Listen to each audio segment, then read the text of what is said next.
بسم اللہ الرحمن الرحیم نحمده ونصلی علی رسوله الکریم اما بعد فاعوذ باللہ من الشیطان الرجیم بسم اللہ الرحمن الرحیم ادع الى سبیل ربک بالحکمة والموعظة الحسنة وقال تعالی قل هذه سبیلی ادعو الى اللہ علی بصیرة انا ومن اتبعنی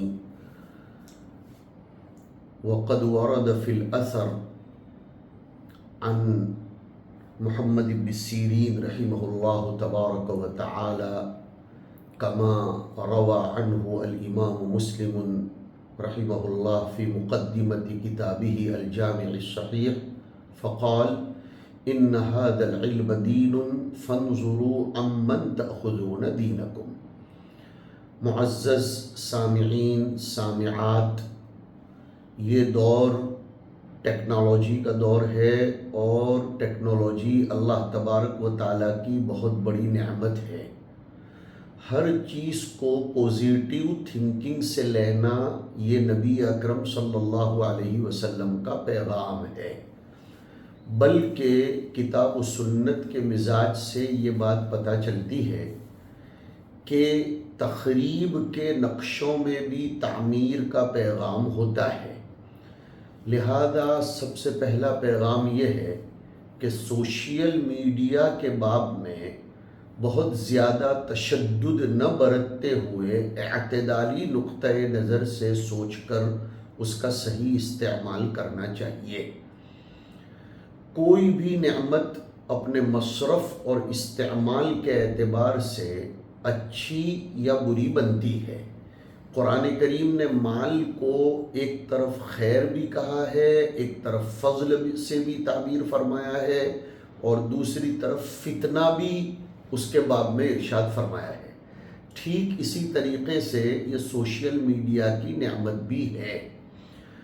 ہم مسلمان ہیں، ہمیں حق تعالی شانہ کی ہر نعمت کا اچھا صحیح استعمال کرنا چاہیے.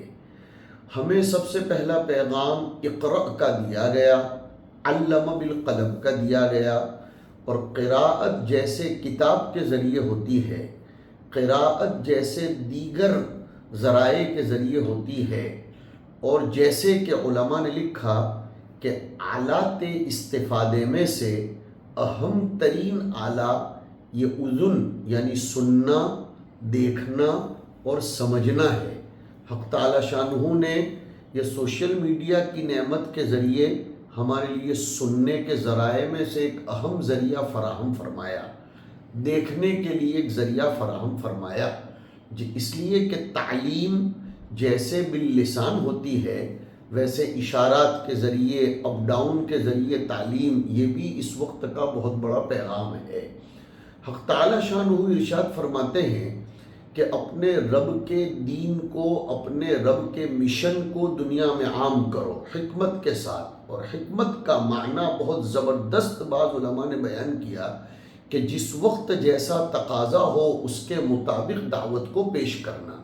اس وقت تقاضا ہے کہ امت چونکہ اپنی بالمشافہہ فزیکلی حاضری کے باب میں غفلت اور سستی برتتی ہے یا مشغولیت کا شکار ہے، اور اس کی لت ایسی پڑی ہوئی ہے کہ اس کے ذریعے وہ ادھر ادھر ہو رہی ہے. حضرت اقدس تھانوی رحمۃ اللہ علیہ کے مزاج میں ہم سمجھائیں کہ ازالہ کرنے کے بجائے امالہ کر دیا جائے اور اس کو یو ٹرن دے دیا جائے.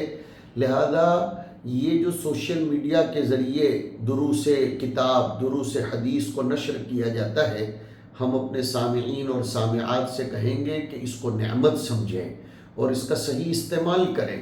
اس لیے کہ ہماری نظر ہے کہ اس یوٹیوب کو ایک قسم کا ممبر بنا دیا گیا ہے، اور جیسے ممبر کے ذریعے ایک ندا، ایک صدا اور ایک پیغام ریلے ہوتا ہے. کسی نے تو کتاب بھی لکھی ہے ندائے ممبر و محراب، تو یہ بھی ایک ممبر ہے.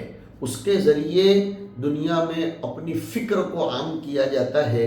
اور جیسے میں نے اپنے خطبے میں ایک اثر محمد ابن سیرین جو کبار تابعین میں سے ہیں اور امام مسلم رحمۃ اللہ علیہ نے صحیح اور سقیم روایتوں کے درمیان تمیز کرنے کی جو بحث چھیڑی ہے، اس میں فرمایا کہ ان ھذا العلم دین، کہ یہ لٹریچر، یہ نالج اور یہ معلومات، یہ جو کچھ ہے یہ بھی ایک دین ہے، لہذا خوب سوچ لیا کرو کہ تم کس سے اپنا دین لے رہے ہو۔ اب جب کہ یوٹیوب پر مختلف قسم کے نشریات نہ جانے کیسے کیسے لوگوں کے ذریعے پھیلائے جا رہے ہیں اور لوگوں کا برین واش کیا جا رہا ہے، ایسے زمانے میں ہمارے کچھ مردان خدا، با فکر مخلصین، با وفا لوگ اپنے بڑوں کی سرپرستی میں اللہ کی کتاب اور رسول اللہ صلی اللہ علیہ وسلم کے فرامین کو عام کرتے ہیں۔ اس کی طرف توجہ دینی چاہیے۔ میں مبارکباد پیش کرتا ہوں برادرم مفتی آصف سلمہ اور ان کی ٹیم کو کہ وہ اس کے ذریعے بالخصوص روزانہ پابندی سے درس حدیث کی اشاعت فرماتے ہیں، شکریہ کے مستحق ہیں۔ ہماری ماں بہنوں کو خاص طور پر اسے پابندی سے سننا چاہیے، اس لیے کہ نبی اکرم صلی اللہ علیہ وسلم کی سیرت حدیثوں کے ذریعے ہی ملے گی، اور اسی سیرت میں ہماری زندگی کا سکون پنہاں ہے۔